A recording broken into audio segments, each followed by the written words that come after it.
guys, welcome back to Breaking Point on Real America's Voice News. We have a really very special guest with us today. We have Dave Bossie, who's the co-author with Corey Lewandowski of America First, The President Succeeds Against All Odds. David Bossie's been around for a really long time. He's the president of Citizens United since 2001. He's currently a senior advisor to Trump-Pence 2020. And he's a presidential appointee to the Commission on Presidential Scholars. Dave Bossie, welcome to the show.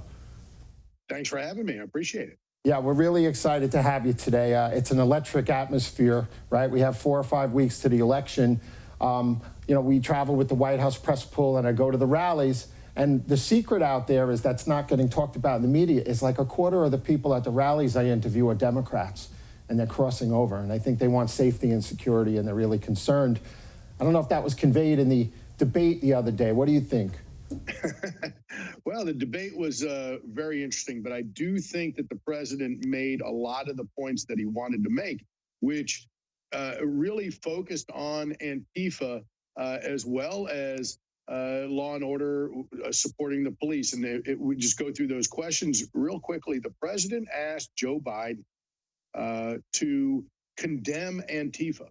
And Joe Biden's big mistake was saying Antifa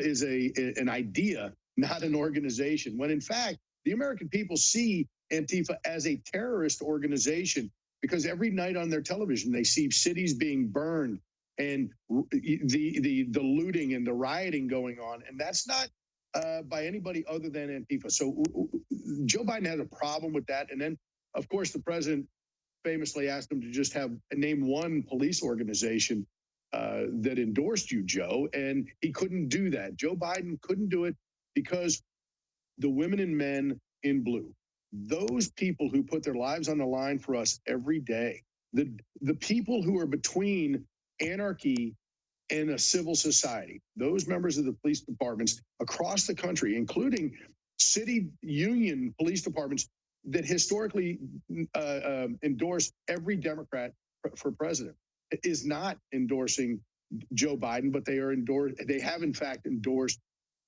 Donald Trump. So these are important issues. The debate was very good from a standpoint of Donald Trump educating the American people that he is on the right side of these important issues. And that Joe Biden is not. And so the styles and all of the things that people talk about, they're not going to be remembered on election day because there's 2 more debates. It was the same way in 2016. If we all remember, everybody was talking about his style with Hillary Clinton and how, the sky is falling. Guess what? He's a winner. He's a fighter. And what he showed during the debate is he's a fighter for America. That's why we titled the book Trump, America First. Yeah, well, the NYPD, which I think is the largest municipal union in the world, endorsed Donald Trump, which was very significant. I thought it was despicable that Chris Wallace bailed out Biden when he was floundering around for an answer about his police endorsements. I didn't like that at all. But one thing is, the president doesn't mind a 2-on-1. He could take. Yeah. He's a fighter. He'll go 2-on-1, no problem. He has no problem with that. Well, I feel like he's always in that position. And the next moderator, I think, worked for Joe Biden. So, you know what? You're not wrong.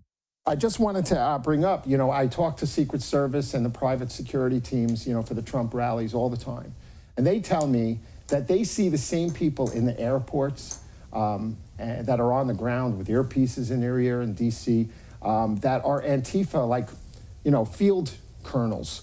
And this is a very organized effort. So what do you have to say about that? Well, Antifa is highly organized. They're well-funded. They're highly organized. And they're a danger to every American. And the Department of Justice needs to handle them. The National Guard needs to deal with them. And the president, once he is reelected, I can assure you, will deal with them because the American people want and deserve peace and prosperity, not to have to bail out. So here's what's happening. They are bailing out. They are asking for bailouts. Minneapolis and other places are asking to bail out, these these cities that are burning themselves to the ground. Yeah, you're exactly right. And even Biden's backpedaling on defunding the police. Now, the Minneapolis City Council is backpedaling too.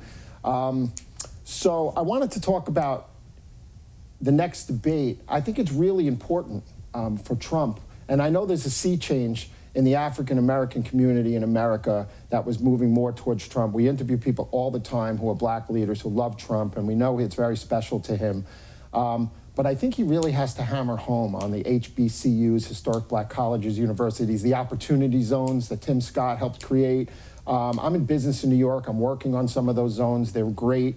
I think he really needs to hammer home on the accomplishments that he's done for the black community and lifting people out of poverty.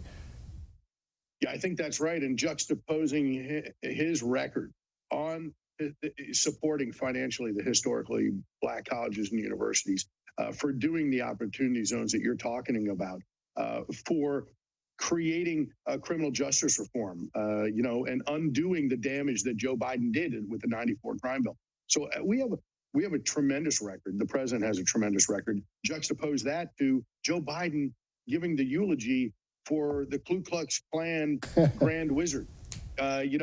Senator Byrd, he actually wasn't the Grand Wizard. He was the exalted Cyclops, which is unbelievable. That's just the number 2 guy.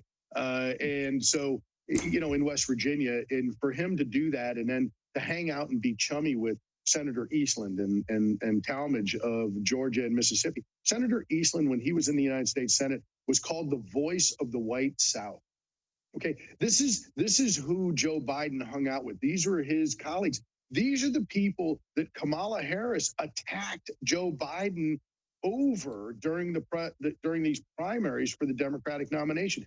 She was saying, Joe, some people you can't work with. It's unacceptable.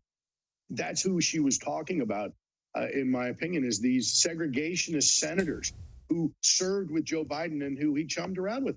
That's the difference in the records, and we're happy to put up, Senator Biden's record, Vice President Biden's record against President Trump's record any day of the week. Yes, Robert Byrd was the head recruiter for the KKK, and there's still like 100 buildings named after him. Yeah, well, he doesn't get canceled. Oh, no. You can't cancel him.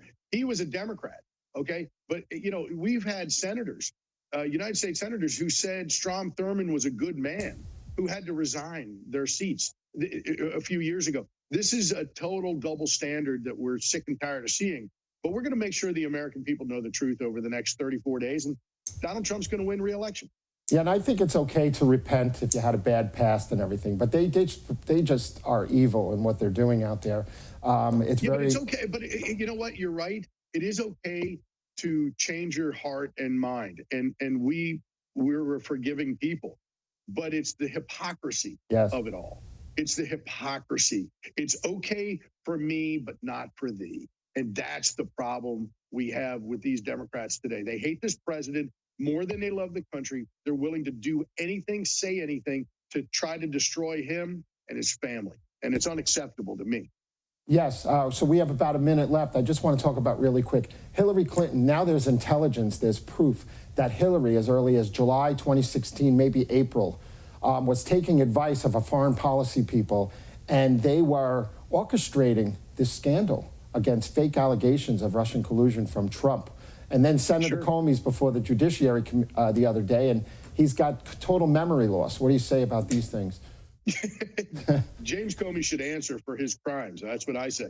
But I also say that Hillary Clinton needs to be held to account. And we've all been waiting for Durham, the U.S. attorney overseeing this investigation for now a year and a half. And we've seen virtually nothing from him.